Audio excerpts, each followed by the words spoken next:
College में गर्मियों की छुट्टियां होने पर राधिका और रोहन अपने दोस्त मनोज और शिल्पा के साथ परिवार के पुराने फार्म हाउस पर घूमने जाने का प्लान बनाते हैं। गाइस, तुम दोनों को वो फार्म हाउस बहुत पसंद आएगा। बचपन से ही वो मेरी और रोहन की सबसे पसंदीदा जगह रही है।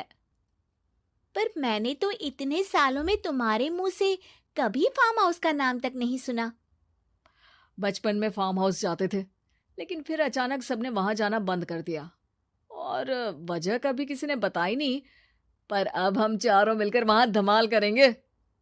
इसी तरह बातें करते कुछ घंटों का सफर तय कर चारों शहर से दूर ऊंची पहाड़ी पर बने राधिका और रोहन के फैमिली फार्म हाउस पर पहुंच जाते हैं। वाह यार, ये तो बड़ा ही सुंदर है।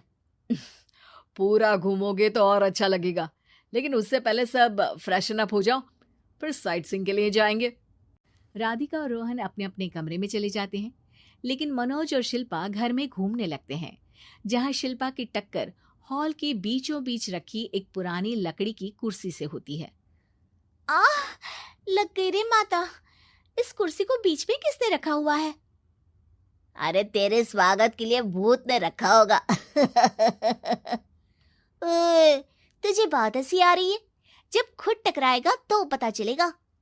हाँ ठीक है, पर अभी तो इसे साइड में रख दे। शिल्पा कुर्सी को एक कोने में रख देती है और वो दोनों भी अपने कमरे में चले जाते हैं, जिसकी थोड़ी देर बाद चारों बाहर घूमने निकल जाते हैं। इसी तरह रात हो जाती है। फार्म हाउस में वापस आकर वे लोग सीधा सोने चले जाते हैं। आधी रात को मनोज की नींद खुलती है।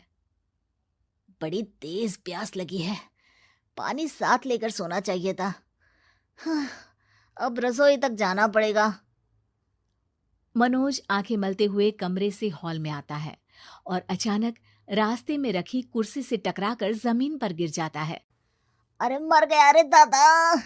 शिल्पा सही बोल रही थी, बड़ी तेज लगती है ये कुर्सी तो, पर इसे दोबारा बीच में किसने रखा?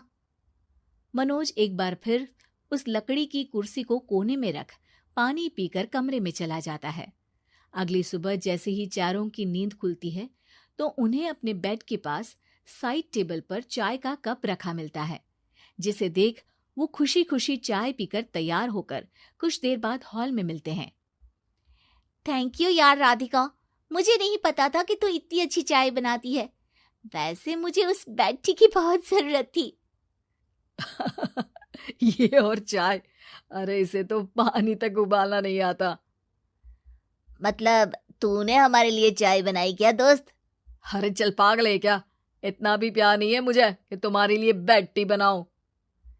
चाय पर ये चर्चा करते हुए मनोज जैसे ही पीछे मुड़ता है तो एक बार फिर लकड़ी की पुरानी कुर्सी से टकराकर उस पर गिर जाता है। हाय रब्बा, अरे चाय छोड़ो, पहले ये बताओ कि इसे बार बार बीच में कौन रखता है? कल रात ही मैंने इसे साइड किया था। तुम पहले ये बताओ कि चाय किसने बनाई थी? सबकी बातों को कुछ देर ध्यान से सुनने के बाद राधिका हैरानी से कुर्सी की तरफ देखने लगती है। भूत दीदी। राधिका की बात सुन आपस में झगड़ रहे सारे दोस्त शांत हो जाते हैं। क्या बोला अभी तूने? अरे पर अब वो यहाँ कैसे हो सकती हैं? क्यों नहीं हो सकती? हमने यहाँ आना छोड़ा था, पर उन्होंने तो घर नहीं छोड़ा ना। और याद करो, ऐसे बेड के पास कप रखना और कुर्सी को कमरे के बीच में रखना, ये सब वही तो करती थी। ये तुम दोनों किसकी बात कर रहे हो? अरे जो भी हो, कुछ अच्छा तो बिल्कुल नहीं लगता। अब देखो, डरने की कोई जरूरत नहीं है।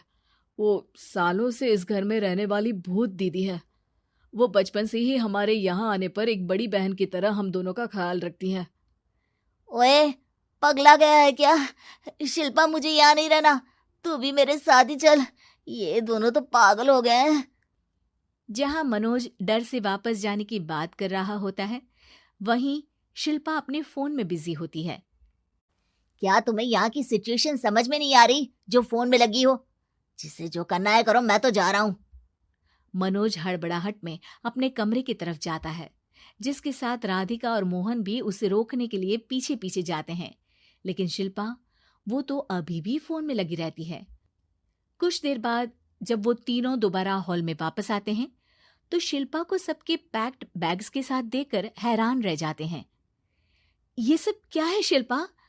यहाँ हम इसे समझा रहे हैं और तुम हमारे बैग्स भी पैक कर कर लेकर आई।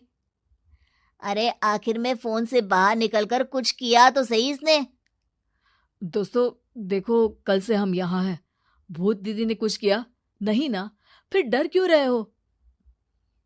4 दिन और रुकोगे तो पता चलेगा कि क्या होगा। मतलब? इस पर शिल्पा उन तीनों को फार्म हाउस से बाहर लाकर फोन में पुरानी न्यूज का आर्टिकल दिखाती है।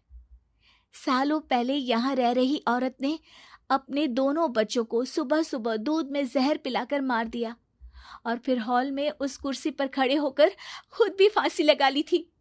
तुम्हारी बातों से मुझे इस केस की याद आ गई। गूगल किया तो पता चला कि ये वही फार्म हाउस है। अभी भी यहाँ रहना चाहते हो जिससे कुछ दिनों में वो सबको थोड़ा थोड़ा जहर देकर मार दे? अरे पर ये दोनों तो बचपन से यहाँ आ रहे हैं, फिर इन्हें अभी तक कुछ क्यों नहीं हुआ? वो तो पापा बताते हैं कि हम आते थे। हाँ, और मुझे भी एक बार का ही याद है। वाह, और कहानियां तो ऐसे सुना रहे थे जैसे सदियों से यहीं रहते हो। तीनों ये बात कर ही रहे होते हैं कि अचानक फार्म हाउस में से एक आवाज सुनाई देती है। मैं यहाँ किसी को जिंदा नहीं रहने दूंगी, किसी को नहीं। बस ये सुनने की देर ही होती है कि चारों डर से कांपते हुए तुरंत कार में बैठकर वहां से भाग जाते हैं।